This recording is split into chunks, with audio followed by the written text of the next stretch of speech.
Halo, apa kabar? Kita sering banget ya dengar soal kurikulum baru, teknologi canggih buat pendidikan. Tapi seringkali kita lupa sama satu hal yang paling dasar yang jadi fondasinya, yaitu pola pikir. Nah, kali ini kita bakal bedah tuntas gimana cara berpikir seorang pengawas sekolah itu justru bisa jadi kunci buat membuka masa depan pendidikan di Indonesia. Yuk, kita mulai. Coba deh kita bayangin gimana ya caranya kita nyiapin anak-anak kita buat dunia di tahun 2045 nanti.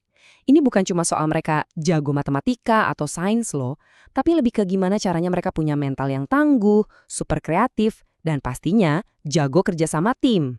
Pertanyaannya, gimana cara kita mencetak generasi seperti itu?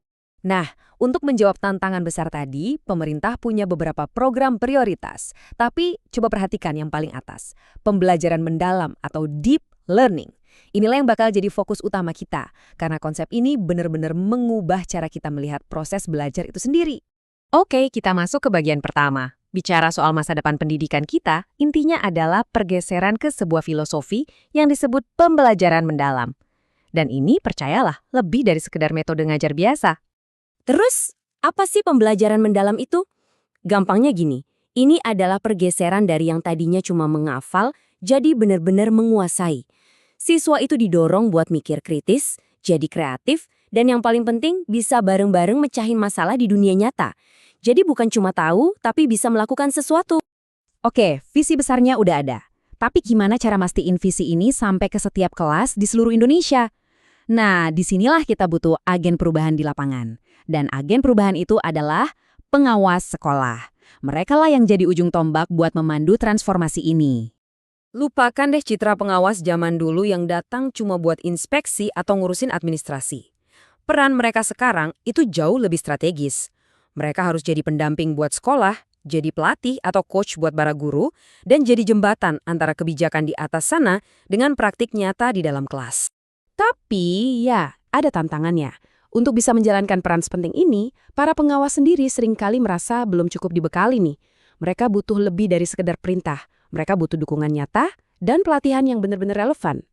Pertanyaannya jadi begini, kalau ngasih alat canggih dan pelatihan teknis aja ternyata nggak cukup, lalu apa dong satu hal paling mendasar yang bisa membuka potensi penuh para pengawas ini biar jadi pemimpin perubahan sejati? Dan jawabannya, ternyata ada di dalam diri kita masing-masing. Pola pikir. Betul sekali. Sebelum kita ngomongin soal skill, soal tools, kita harus ngomongin fondasi dari segalanya, yaitu cara kita berpikir. Pola pikir adalah segalanya. Coba kita dengerin kata-kata dari Profesor Abdul Mukhti. Beliau bilang, kalau orang mikirnya pakai growth mindset atau pola pikir bertumbuh, masalah sekecil apapun rasanya punya banyak banget jalan keluar. Keyakinan simple inilah yang jadi bahan bakar utama buat kita terus bergerak maju dan gak gampang nyerah. Biar lebih jelas, apa sih pola pikir itu?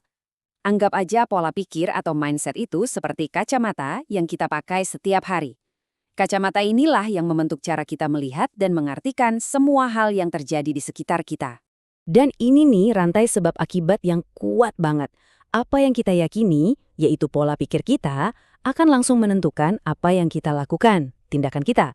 Dan pada akhirnya, tindakan itulah yang bakal menentukan hasil yang kita dapat. Simple, tapi dampaknya luar biasa. Jadi, poin paling krusialnya adalah ini. Bayangin deh kita lagi bangun rumah. Anda bisa kasih alat-alat paling canggih dan ngajarin teknik bangunan terbaik, tapi kalau fondasinya rapuh, rumah itu pasti bakal roboh. Nah, pola pikir itulah fondasinya. Itu yang utama. Pada dasarnya nih, ada dua jenis kacamata atau pola pikir yang bisa kita pakai. Dan keduanya ini menciptakan dua dunia yang berbeda banget dalam cara kita menghadapi hidup. Mari kita bedah satu persatu. Tetap versus bertumbuh. Oke, lihat gambar ini. Di satu sisi ada pola pikir tetap atau fixed mindset. Ini keyakinan kalau kecerdasan dan kemampuan kita itu ya segitu-gitu aja, kayak udah dikunci. Nah, di sisi lain ada pola pikir bertumbuh atau growth mindset. Ini keyakinan kalau kemampuan kita itu bisa banget dikembangkan lewat usaha, belajar, dan ketekunan. Nah, yang paling menarik itu adalah gimana kedua pola pikir ini terdengar di dalam kepala kita. Coba deh dengerin suara internal ini.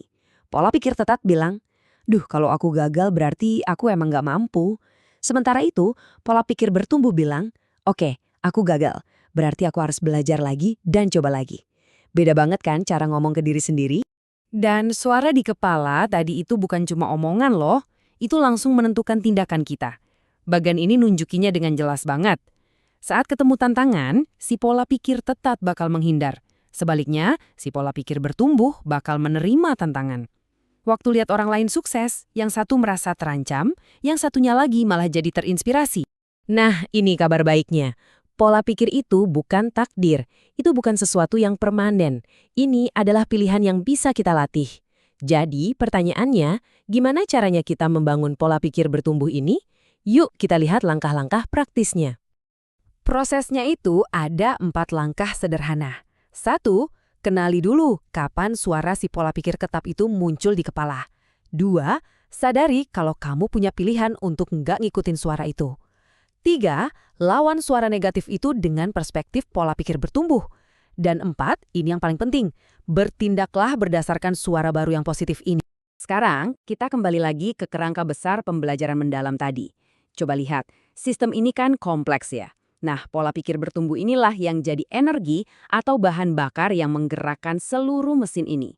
Bagi seorang pengawas, ini artinya punya keyakinan bahwa setiap guru bisa berkembang, setiap sekolah bisa maju, dan setiap tantangan adalah peluang belajar. Keyakinan inilah yang memberdayakan mereka. Jadi, saya mau tinggalkan satu pertanyaan buat kita semua renungkan.